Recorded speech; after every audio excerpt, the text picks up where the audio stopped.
Here's the situation. It happened again. I did a recording. I did a full session for like 2 hours or so, and then I lost the recording because of a minor mistake. um, yeah. So right now, I think I'm going to do a bit of a different job this time. I'm going to play the game again. I'm going to go through the gameplay and I will narrate. I hope you do enjoy. And if you do, leave a like, comment, subscribe, follow me on my socials that are in the description. I appreciate you. Much love. Hope you enjoy.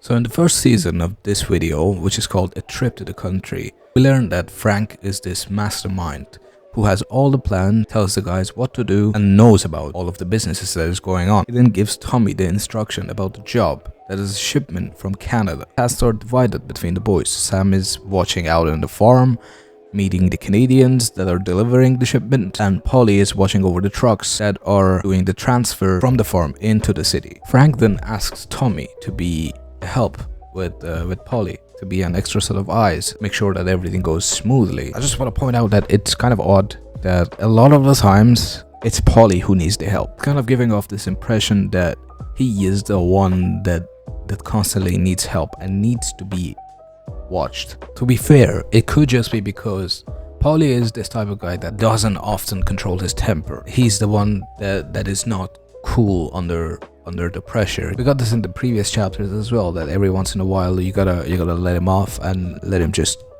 take out his anger on somebody else, because Paulie is this hot-headed, fastly losing his temper type of guy, as opposed to Sam, who is much more calm and collected when it comes to stressful situations. So we then escort Paulie to the farm. On our drive to the farm, there is like this strange conversation between Polly and, well, it was mostly one-sided from Polly about Sarah and getting married, and how Polly feels kind of alone, going home alone to a couch and stuff, that you would kind of feel sorry about it, but it's just so awkward in this kind of like a intense situation. He also mentioned something about her dad being stone cold killer back in the day.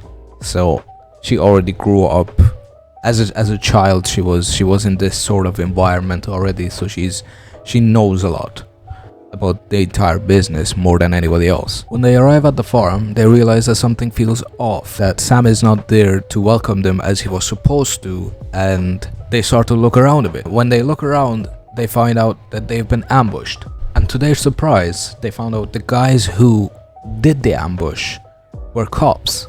But they were not regular cops, because they did not show a badge, they did not ask for anything. There was not a police car. Nothing was clear that these guys were cops. So after finding Sam, who is shot, and they lose two other guys that were with them, they just try to get the hell out of there and get some help for Sam.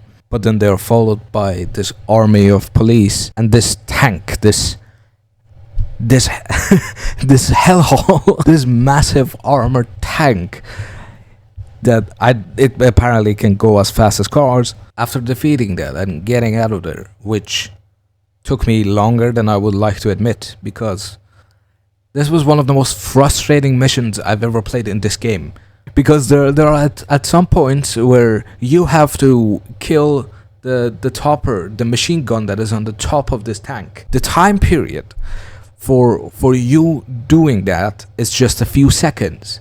If you fail, you die. And I have died much more than I would like to admit. But anyway, after all of that suffering, we get Sam, we get him to the doctor, and we are able to get him the help that he needs. And after this chaotic hell of a night, we go home to Sarah, who is greeted by this broken shell of a man who has been through hell in a very romantic way. You know, there are roses, there's a romantic dinner and everything. Our boy, he asks Sarah to marry him. Marry me. But it's a very romantic. It's not like it's just like a formal order or anything. And she says yes. Okay. And after telling the good news to all their friends and family members, which is no one, the following day, Don tells Tommy that there is a mole, which is how they got into the situation, because somebody had to give off the information to Morello, Don's number one enemy, and Morello somehow has ties to the police, and they are working for him and destroying his rivals' businesses. In our conversation with Don, he tells us that he thinks the mole is Frank. He went to get the account books and he was not there. Neither were the account books. He was gone. His wife and kids were gone. And all of this disappearance just gave off that, hey, he might be the guy.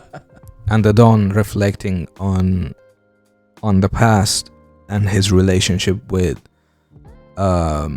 Frank, he can't pinpoint why he would do such a thing, and he would suspect that it has something to do with him wanting to drown his dog, which is what we saw the last time. But then this time he reveals that, yeah, he didn't let me drown the dog, so he killed the dog. He shot the dog. And then he proceeds to say that he was a stupid kid. There's one thing to be stupid. There's another thing to be a stone cold killer and shooting a dog when you were a kid. Who does that? I won't imagine what type of a monster it takes to shoot a dog, but as a kid doing that thing, it carries much more weight. It's psychopathy, which is quite strange and kind of contradicting his calm behavior now. I mean, I guess with the job that he's having, it kind of makes sense, being a gangster and all. But shooting a dog, let alone his best friend's dog, like the dog that he knew his best friend loved very much. And if that was Frank's master plan, to stay with him all these years, just to take revenge for the dog, I wouldn't judge him. I would say it's justified. Personally, I think dogs are family, and just like the way that you wouldn't hurt a family member, you would not hurt a dog, because I mean, why would you? Why would you hurt any dog? If you're pissed that your friend is winning a race between your dog and his dog, hit your friend. I'm not advocating you to hit anybody. I'm just saying, if there is an option in your mind that is crossing that, hey, should I hurt my friend or should I hurt my friend's dog? None of these options are good. But hurt the friend. Leave the dogs alone. Let them be. But the thing that bothered me the most was the fact that he was so nonchalant about it. He didn't, like, he was so unbothered when he was like telling the story about, like, yeah, I tried to drown this dog, but then like I shot it later. And I'm just sitting there like, what kind of a psycho? What are you, sir? What is your problem? Who hurt you? After asking around about Frank's whereabouts and where he is staying at, we find out his place and we follow him in a very non-suspicious, not obvious way. We follow him to the airport where, well, I mean, would kind of make sense because he just wanted to get out. After catching up to Frank at the airport and confronting him, he says that Morello came after him and wanted the books, the account books, and all of the details about the business that is going on with the Don. And with the FBI and all the police in his back pocket, Frank had no option but to take this deal at that moment. he brokered this deal between him and Frank. Then if he gave all the information that he had on the Don, he would be able to get out. And Frank, being in this position, that being tired of this kind of lifestyle and always checking under his car and always being afraid that somebody might come after him and take him out, he gave up. And Tom, being in this tough position of having to take out him, wanting to let his family go, he decides to not do exactly as the Don says and spares him as well. And so in the next scene, he takes the account books and he sets Frank's house on fire and stages a funeral, which is a hell of an effort. In the funeral that they're having, Morello pays a visit and says that he's there to pay his respects to Frank because they also had a friendship going on from years before. This was the first time that I learned about it. Maybe they said that in the story and I just didn't notice.